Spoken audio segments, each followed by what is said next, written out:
اسلام اور مغربی دنیا اور انٹیلیزم. میں اور ڈاکٹر عبدالکریم شکور صاحب حاضر ہیں. السلام علیکم ورحمۃ اللہ علیہ وبرکاتہ. وعلیکم السلام.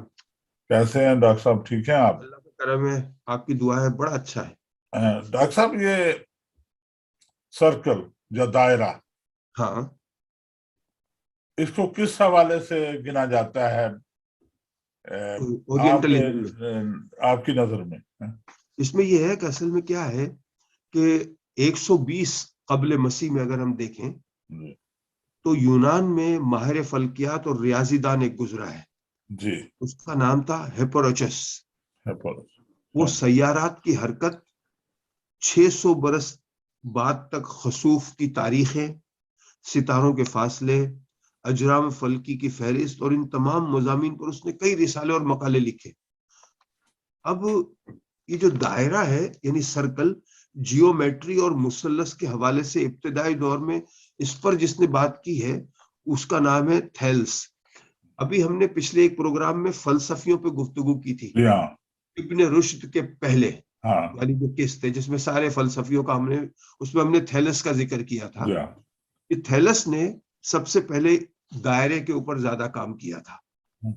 دائرہ آپ کہیں یا صفر کہیں، یہ بڑی اہمیت رکھتا ہے. دیکھیں یہ دائرہ جو ہے اس کا کمال یہ ہے کہ اگر یہ دائرہ عدد کے پہلے ہے نا تو اس کا کوئی فائدہ نہیں ہے. یعنی 1 سے پہلے آپ دائرہ لگائیں تو 0 1 بھی وہی ہے جو 1 ہے. لیکن دائرے کو اگر آپ عدد کے باہر لگا دیں تو 10 گنا ہو گیا، اور دو دائرے لگا دیں تو 100 گنا ہو گیا. تو اس دائرے پہ کئی چیزیں ہوئی، اسے 0 کہا گیا، اسے صفر کہا گیا. تو اس پہ ہندوستان میں بڑا کام ہوا اس پہ. تو یہ جو تھیلس ہے اس نے اس کے اوپر بڑا کام کیا تھا. پھر مقدم جو زمانے کی جو تصنیف مسلمانوں کو مل سکی وہ عقلیدس کی تصنیف تھی. مولانا شبلی نعمانی رحمۃ اللہ علیہ نے لکھا ہے کہ یہ مشہور فاضل حضرت عیسیٰ علیہ السلام سے 272 برس پہلے تھا. وہ اگرچہ یونان کا باشندہ نہیں تھا لیکن چونکہ تعلیم یونان میں پائی تھی اور اس کی تصنیفات بھی یونانی زبان میں تھی اس لیے وہ یونانی ہی کہلاتا ہے. مسلمانوں نے اس کی تصنیفات نہایت جد و جہد سے بہم پہنچائی اور عربی زبان میں اس کے ترجمے کیے. ہندسے میں اس کی یعنی ہندسے کے حوالے سے اس کی مشہور کتاب جو اب اس کے نام سے مشہور ہے، اس کا پہلی بار جو ترجمہ ہوا وہ حجاج بن یوسف بن مطر نے ہارون رشید کے لیے کیا. پھر اسی نے دوسرا ترجمہ مامون رشید کے لیے کیا اور یہ ترجمہ زیادہ صحیح اور صاف ہے جو بعد میں ہوا. اسحاق بن حنین نے بھی اس کا ترجمہ کیا اور ثابت بن قرہ نے اس کی اصلاح کی. حجاج کے نسخے میں کل شکلیں 468 ہیں، ثابت کے نسخے میں 10 شکلیں زائد ہیں. کچھ مقالات ابو عثمان دمشقی نے بھی ترجمے کیے. یعنی شکلوں سے مراد یہ ہے کہ اس کا جو دائرہ ہے یا جو ہندسہ ہے اس کے حوالے سے مختلف چیپٹر اور مختلف حوالات جو ہیں. اب جیسے ایک مثلث ہے اس میں آپ یہ دیکھیں گے کہ اس کو آپ 3 زاویے ہوتے ہیں، اس کو آپ اس کو کسی بھی شکل میں دیں ان کا ٹوٹل 180 ہی رہے گا اس کا.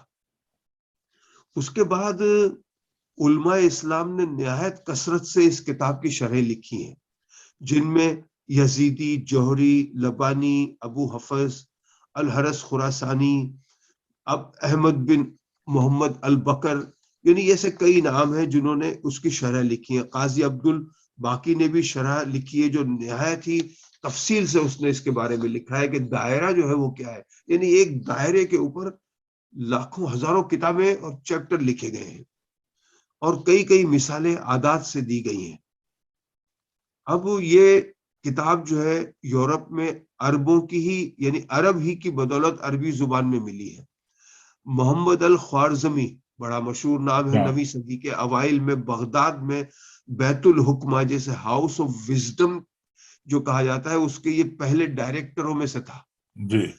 یہ محمد الخوارزمی پہلا ڈائریکٹر تھا. یہ ایک ممتاز ایرانی ریاضی دان تھا. اس نے اہم یونانی اور ہندوستانی ریاضی کی کتابوں کا عربی میں ترجمہ کیا جس میں برہمہ گپتا کی کتاب بھی شامل ہے. برہمہ گپتا نے بھی ریاضی میں بہت جو ہے اعلیٰ ترین. خوارزمی نے خود بھی کتابیں تصنیف کی جو کہ یورپ میں ریاضی کی ترقی کا باعث ٹھہری.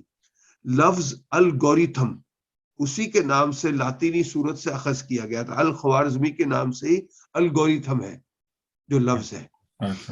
یہ اس کی مشہور کتاب کا عنوان کا حصہ ہے جس میں اس نے مختلف طریقوں سے مساوات کے حل کے لیے بنیادی الجبرائی طریقوں اور تکنیکوں کا تعارف کیا. یہ جو الجبرا وغیرہ ہم پڑھتے ہیں ریاضی کے حوالے سے اس کا سب سے بڑا کام ہندی عددی نظام کی وکالت تھی. ہندی اعداد 1 سے 9 تک ہیں جو ہندی ہے، جنہیں ہندی اعداد یعنی انڈین نیچرل نمبرز کہا جاتا ہے. ان اعداد کو اسلامی دنیا نے بھی اپنا لیا. 12ویں صدی میں ایڈلر آف ہاتھ نے خوارزمی کی کتاب کا عربی سے لاطینی زبان میں ترجمہ کیا اور یورپ بھی ان نمبروں یعنی عدد 1 سے لے کے 9 تک سے متعارف ہوا 12ویں صدی میں. یہ اچھا. اور یہ ابتدا تو ایڈلر آف ہاتھ باتھ، یہ باتھ کا علاقہ بھی ہمارے برطانیہ میں بھی ہے. برطانیہ ہم سے دور ہے یہاں سے لیکن دور ہے نا. ایڈلر آف باتھ جو تھا یہ 1075 میں برطانیہ میں پیدا ہوا، فرانس میں تعلیم پائی اور سیریا اور سسلی اور اسپین کا اس نے دورہ کیا. اس نے علم فلکیات اور ریاضی کی بہت سی کتابوں کا ترجمہ کیا. اس کی اہم ترجمہ شدہ کتب میں المجریتی شامل ہے اس میں اسلامی ماخذوں کی بنیاد پر اس نے یعنی جیومیٹری اور ریاضی کی شاخوں کا لاطینی ترجمہ کیا. اس نے الخوارزمی کی ریاضی کی کتاب کا ترجمہ بھی کیا. اس نے اسلامی سائنس کی مدد سے کتاب لکھی جس میں سائنس کے سوالات ہیں اور اس کا نام ہے قدرتی سائنس پر سوالات، کوشچنز آن نیچرل سائنس.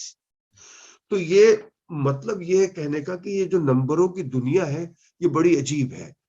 اسی کے بعد پھر علم الاعداد کا سلسلہ بھی چلا 1 سے لے کے 9 اور پھر اس کے بعد پہلے 1 سے 9 تک نمبر تھے. یہ نمبر 10 جو ہے یہ کب آیا؟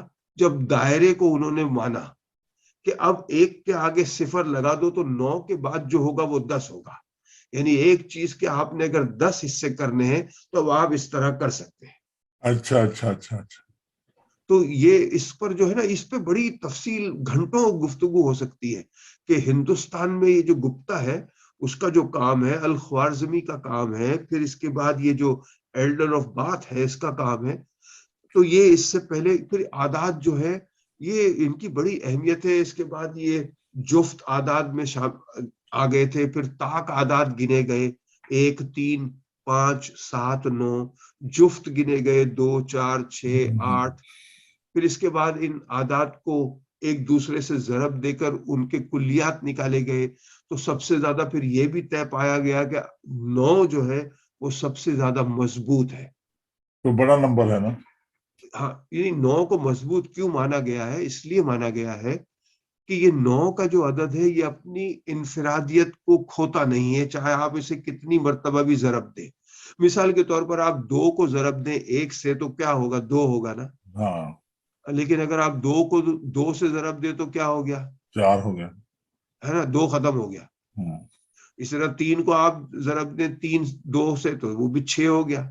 4 بھی ختم ہو جاتا ہے، 5 6 7 8. لیکن 9 کا عدد ختم نہیں ہوگا، آپ چاہے کتنی سے کسی سے بھی ضرب دیں. 9 کو 1 سے دیں تو 9 رہتا ہے اور 9 کو 2 سے دیں تو 18 بنا نا، 8 اور 1 9. اچھا 9 اچھا سے دیں تو 27 بنا، 7 اور 2 9. 9 چوکے 36، 6 اور 3 9. 9 پنجے 45، 4 اور 5 9. تو آپ 9 کو 9 سے بھی دے دیں تو 81، 8 اور 1 9. تو یہ 9 جو ہے یہ بہت ہی مضبوط عدد ہے. تو اگر کسی کے نام کا عدد 9 بنتا ہے نا تو سمجھیں مضبوط آدمی ہے. ڈاکٹر صاحب ایک چیز تو بتائیں کہ یہ جو 0 لگا ہے اس کا مطلب 0 کا تعارف کوئی 11ویں سینچری میں ہمارے سامنے آیا جو اس سے پہلے موجود نہیں تھا.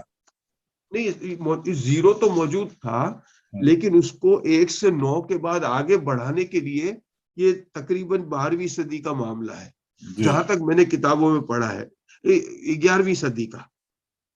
ڈاکٹر صاحب اس کے بعد جو یہ ایسے ہی ہے جیسے الجبرا نے میتھمیٹکس میں ترقی کی اور پھر پلس ہوتے رہے مائنس، پھر مائنس پہ جب شروع ہوا پھر جیسے ایک دن ایسا بھی آیا کہ وہ ایٹم کو بھی توڑ دیا گیا، تو وہ کلیے سے ہی ٹوٹا ہوگا نا، ظاہر ہے بالکل. اب دیکھیں نا یورپ کے اندر 1 سے 9 تک کا جو تعارف ہے 1 سے 9 کا، وہ تو 12ویں صدی میں ہوا ہے نا. اس سے پہلے آپ دیکھیں گے تو وہ رومن نمبر ہوتے تھے نا، V1 V2، جو آج وہی جو ہم کبھی لکھا کرتے ہیں. 5 کے لیے V ہے نا ایسے، اور 6 کرنا ہو تو V کے آگے 1 ہے، 1 لگا دینا. تو یہ ہے نا طریقہ.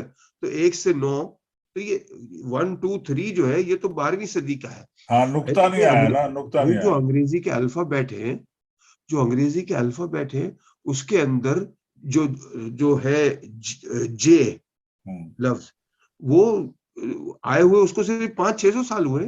ہاں اس سے پہلے لفظ جے نہیں تھا.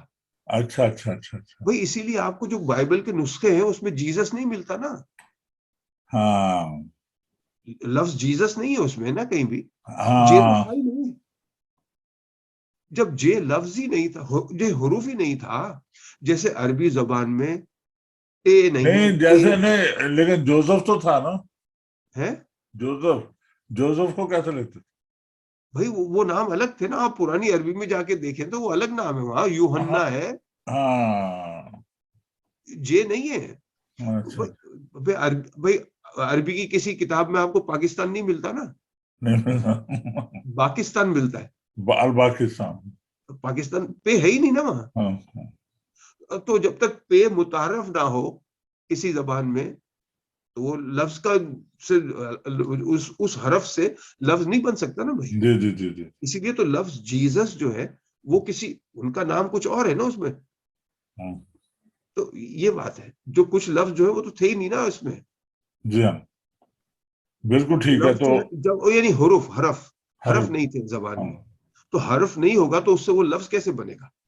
بالکل صحیح. اس کے لیے کچھ اور نام استعمال ہوگا. جی ہاں. تو خواتین و حضرات،